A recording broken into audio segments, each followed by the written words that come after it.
Hello student, video के इस भाग में हम लोग कक्षा 6 के हिंदी फर्स्ट में चैप्टर 8 अनोखा पुरस्कार का अध्ययन करेंगे। आज देखिए, ये कहानी है, नाटक है। इसके माध्यम से हमें ये प्रेरणा दी गई है कि मनुष्य को चाहे वह कहीं भी रहे, अपने कार्य के प्रति ईमानदारी रखे, अपने कर्तव्य के प्रति निष्ठा रखे, वह व्यक्ति सदैव सफल होता है। चाहे वह व्यक्ति किसी भी परिस्थिति में रहे, कहीं पर भी रहे, लेकिन वह अपने कार्य के प्रति जो उसका कर्तव्य है उसका वह निर्वहन ईमानदारी से करे। यही प्रेरणा हमको इस चैप्टर में, इस कहानी के माध्यम से दी गई है। राम नरेश त्रिपाठी जी जो है इसके लेखक हैं इस कहानी की। तो आइए हम लोग इसको पढ़ने से पहले इसमें कुछ कठिन शब्द आए हुए हैं, उन कठिन शब्दों के बारे में हम लोग जान लेते हैं, उसके अर्थ को, शब्दों को पहले हम जान लें। यकायक, यकायक का अर्थ जो है अचानक। राजापन, राजापन का अर्थ है राजा होने का भाव। राजा होने का भाव से मतलब है कि ये एहसास कराना, ये एहसास दिलाना कि मैं राजा हूँ, और इस प्रकार के व्यवहार को व्यक्त करने को राजा होने का भाव यानी राजापन कहते हैं। ढोंग, ढोंग का अर्थ है आडंबर। ढोंग का अर्थ है आडंबर से, और आडंबर का क्या मतलब होता है? आडंबर यानी जो हम लोग बाहरी दिखावा करते हैं, अंदर से असलियत कुछ और होती है, लेकिन जो हम आडंबर करते हैं, दिखावा करते हैं और जो कार्य करते हैं उसी को हम आडंबर कहते हैं। यानी बाहरी क्रियाकलाप को हम आंतरिक चीज़ों को छुपाते हुए भी जो असलियत है उसको न प्रकट करके और बाहरी क्रियाकलाप करते हैं, वही आडंबर कहलाता है। क्षुब्ध, क्षुब्ध का अर्थ जो है वो खींचना होता है। क्षुब्ध होना यानी खींचना, चिढ़ जाना। मुनासिब, मुनासिब यानी उचित, जो उचित हो। ढिठाई, ढिठाई यानी दुस्साहस, बदमाशी। और ऋणी, ऋणी का अर्थ जो है वह कर्जदार, जो ऋणी है यानी कर्जदार है। राजरत्न, राजरत्न का अर्थ है राज्य का गौरव। पदवी, पदवी का अर्थ पद, ओहदा। सालाना, सालाना का अर्थ है वार्षिक। तो हम लोगों ने इन कठिन शब्दों के अर्थ को जाना। अब हम जानते हैं इस लेखक की परिचय को, लेखक के बारे में। लेखक जो राम नरेश त्रिपाठी जी हैं। राम नरेश त्रिपाठी का जन्म उत्तर प्रदेश की यानी अपनी ही प्रदेश की सुल्तानपुर जिले के कोयरीपुर गांव में 4 मार्च 1881 में हुआ था। इन्होंने कविता, उपन्यास, नाटक, आलोचना, बाल उपयोगी पुस्तकें आदि लिखी। इनकी मुख्य काव्य कृतियाँ यानी मुख्य काव्य हैं मिलन, पथिक, स्वप्न, मानसी। ये इनकी प्रमुख रचनाएं हैं जिस काव्य शैली में हैं। ये गांधीवादी, देशभक्त और राष्ट्र सेवक थे। इनकी मृत्यु 16 जनवरी 1962 में हुई। अब आइए इस चैप्टर को हम विस्तार से पढ़ते हैं, इस कहानी को।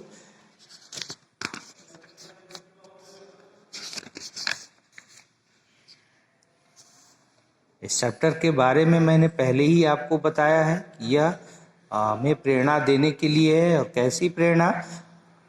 कि व्यक्ति को अपने कार्य के प्रति ईमानदार होना चाहिए, व्यक्ति को कर्तव्यनिष्ठ होना चाहिए, चाहे कैसी भी परिस्थितियां हों, उसको अपनी ईमानदारी छोड़नी नहीं चाहिए। आइए पढ़ते हैं इसको, अनोखा पुरस्कार को।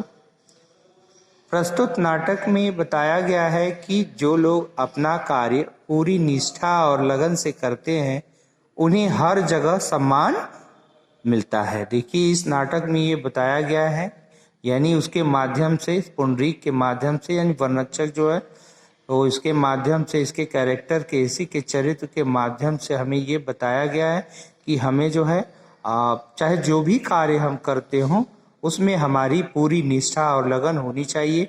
उस वर्क को हमें 100% अपना देना चाहिए उस काम में। इस नाटक में भी राजा एक साधारण मनुष्य की भांति व्यवहार करता है।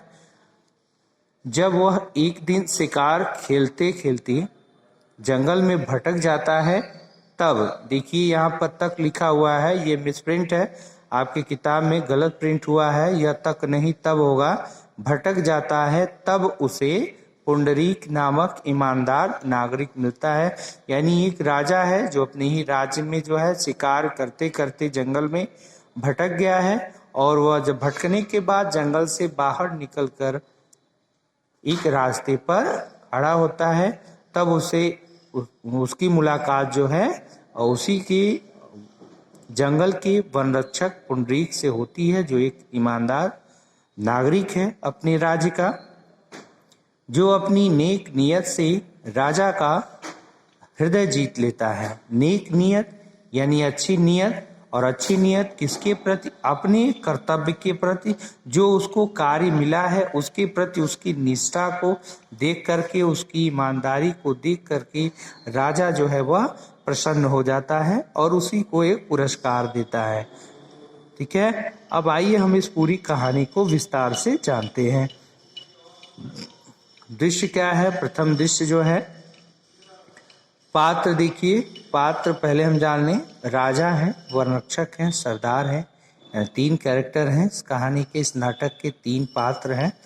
स्थान का जंगल का रास्ता, इस जंगल में वह शिकार करते करते भटक गया था राजा।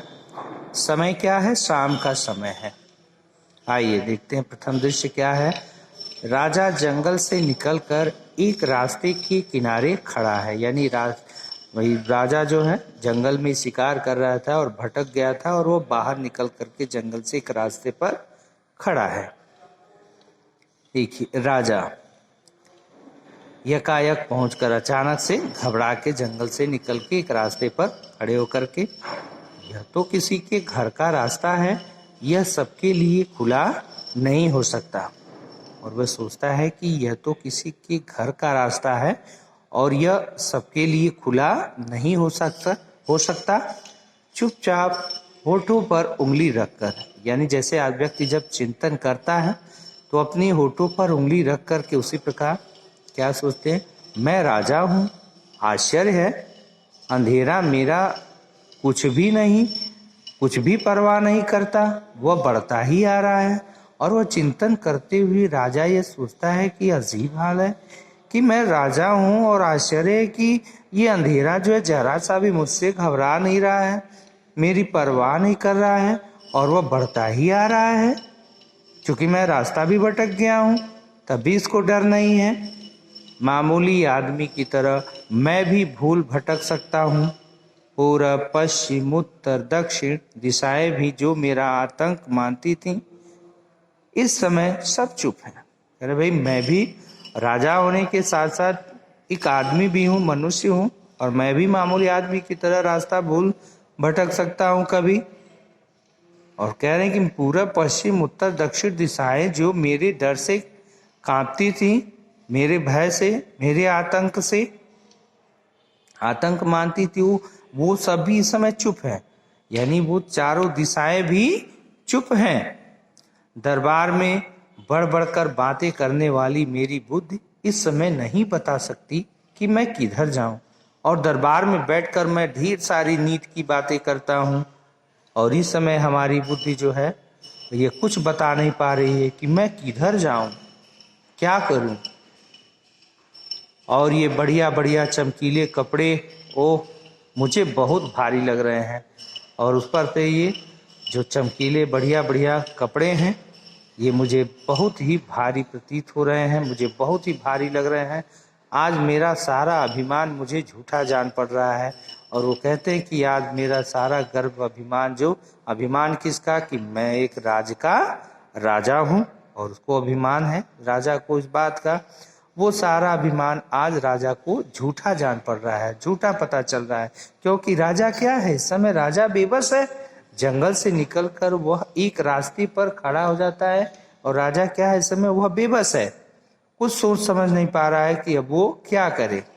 हंसता है, अच्छा हुआ मुझे पता तो चल गया कि मैं वास्तव में राजा ही नहीं मनुष्य भी हूँ।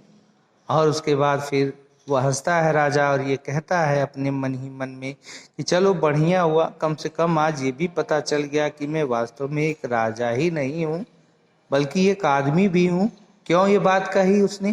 क्योंकि भाई परेशान कोई भी हो सकता है, राजा भी वो क्यों सोच रहा है कि मैं भी एक मनुष्य हूँ? क्योंकि विपत्ति सबके ऊपर आ सकती है। आज वो संकट राजा के सामने है कि राजा के आगे पीछे कोई नहीं है, राजा रास्ता भटक चुका है, राजा जो है वो रास्ता भटक चुका है और वह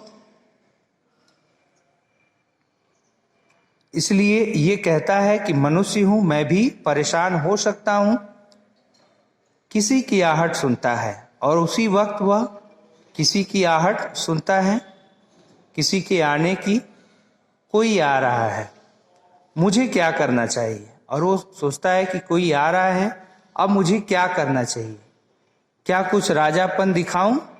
राजापन दिखाऊं यानी वो व्यक्ति आ रहा है, क्या उसको मैं ये एहसास दिलाऊं कि मैं एक राजा हूं और जंगल में भटक गया हूं? नहीं नहीं, फेंको इस राजापन के ढोंग को। और वह फिर ये सोचता है दूसरे ही पल कि नहीं नहीं, ऐसा नहीं करना चाहिए, फेंको इस राजापन के ढोंग को, इस राशि ढोंग को अब फेंक दो और मनुष्य होने का लाभ लो। और अपने अंतर मन में यही सोचता है कि आज ये राजापन का चोला जो है उतार करके मनुष्य होने का लाभ लेता हूँ। वन रक्षक का प्रवेश, ये दूसरा दृश्य देखिए। अब वन रक्षक का प्रवेश उसी समय होता है जिस समय राजा जो है चिंतित है, कमोवेश में पड़ा हुआ है, क्या करें क्या ना करें। उसी समय वन रक्षक का प्रवेश। वन रक्षक, आज मैं बदमाश को पकड़ पाया, तुम कौन हो?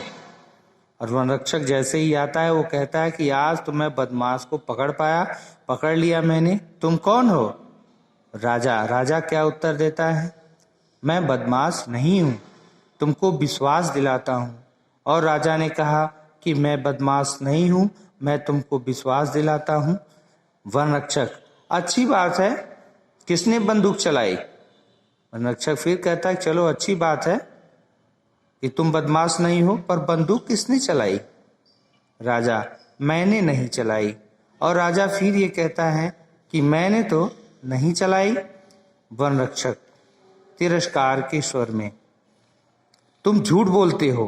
भाई गुस्से में वन रक्षक कि तुम झूठ बोलते हो। राजा मन में, झूठ बोलता हूं?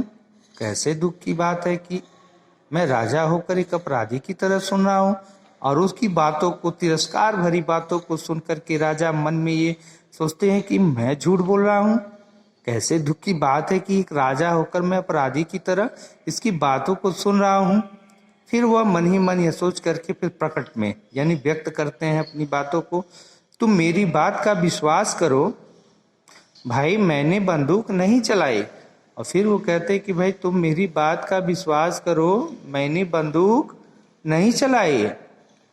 वन रक्षक, अच्छा अच्छा, इधर आओ, तुमने राजा के एक हिरन को गोली मारी, क्या नहीं मारी? फिर राजा ने कहा नहीं, सचमुच नहीं, मैं खुद राजा का बहुत सम्मान करता हूं, मैंने भी गोली की आवाज सुनी है और मुझे भय है कि कुछ चोर या डाकू जंगल में छिपे हुए हैं। राजा फिर कहता है कि नहीं भाई, सचमुच मैंने गोली नहीं चलाई, मैं तो खुद राजा का बहुत सम्मान करता हूं, मैंने भी गोली की आवाज सुनी है, मुझे भी गोली की आवाज सुनाई दी है और मुझे भय है और मुझे ये डर है कि कुछ चोर या डाकू जंगल में छिपे हुए हैं, कि कुछ चोर या डाकू जंगल में छिपे हुए हैं। वन रक्षक, फिर वन रक्षक कहता है कि मुझे यकीन नहीं, यानी मुझे यकीन नहीं है। खैर तुम कौन हो? चलो छोड़ो उसको, पर ये बताओ तुम कौन हो और तुम्हारा नाम क्या है? तुम्हारा नाम क्या है? राजा गंभीर होकर, मेरा नाम। और राजा गंभीर हो, राजा नाम कैसे बताए? अगर राजा नाम बता दे तब तो उसकी पहचान हो जाए, इसलिए राजा गंभीर हो गया। और कहा मेरा नाम वन रक्षक। हाँ, तुम्हारा नाम, तुम्हारा कोई नाम तो होगा ही, क्या नहीं है? तुम कहाँ रहते हो और क्या करते हो? राजा, इन प्रश्नों के उत्तर देने का मुझे अभ्यास नहीं है। और फिर राजा कहता है कि ऐसे प्रश्नों के उत्तर देने का मुझे अभ्यास नहीं है, मैं अभ्यस्त नहीं हूं ऐसे प्रश्नों के उत्तर को देने के लिए। वन रक्षक ने कहा हो सकता है, पर ये ही प्रश्न है। हो सकता है तुम्हें आदत नहीं हो, पर प्रश्न तो यही है, और जिनके उत्तर देने में सच्चे आदमी को डर नहीं लगता। ये प्रश्न तो हमारे यही हैं, तुम्हें आदत हो या न हो। और अगर तुम एक सच्चे आदमी हो तो तुम्हें ऐसे प्रश्नों के उत्तर देने में कोई संकोच नहीं होना चाहिए, डर नहीं लगना चाहिए। खैर, अगर तुम अपने बारे में कोई साफ उत्तर नहीं देना चाहते हो तो मत दो। कहते कि अगर तुम साफ उत्तर नहीं देना चाहते हो तो मत दो,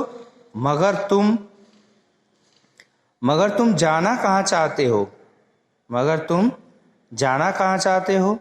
चलो मैं तुम्हें बाहर निकाल आऊं। कहते कि ठीक है, मत बताओ, मत जाने दो, पर तुम जाना कहाँ चाहते हो? मैं तुम्हें बाहर निकाल देता हूं। राजा क्षुब्ध होकर, तुम किस अधिकार से बाहर निकालोगे? वन रक्षक जोश के साथ में, मैं राजा का वन रक्षक पुंडरीक हूं, इस अधिकार से, यानी मैं इस वन का रक्षक हूं, राजा का, और इस अधिकार से तुम्हें यहां से निकाल दूंगा। राजा गौर से देखकर पुंडरीक, वन रक्षक अकड़ के साथ, जी हाँ पुंडरीक, किसी आदमी को जिस पर मुझे शक होता है, और जब तक वह अपना परिचय जितना तुमने दिया है उससे अधिक नहीं देता, मैं इस राह से नहीं जाने देता। ये जवाब था वन रक्षक का कि भाई जब तक मैं उस व्यक्ति के बारे में पूर्णतः जान न लूं तो मैं यहाँ से जाने नहीं दे सकता। राजा, अच्छी बात है भाई, मुझे बड़ी खुशी है कि मेरी तरह तुम भी राजा के एक अच्छे अफसर हो, अगर तुम विश्वास करो। और वे राजा इस बात को कह करके कि भाई अच्छी बात है, मैं बड़ा खुश हूँ कि तुम भी मेरी तरह एक राजा के अच्छे सेवक हो। सो स्टूडेंट, आज के वीडियो में बस इतना ही। नेक्स्ट वीडियो में आगे के भाग को लेकर के हम फिर उपस्थित होंगे। तब तक के लिए टेक केयर।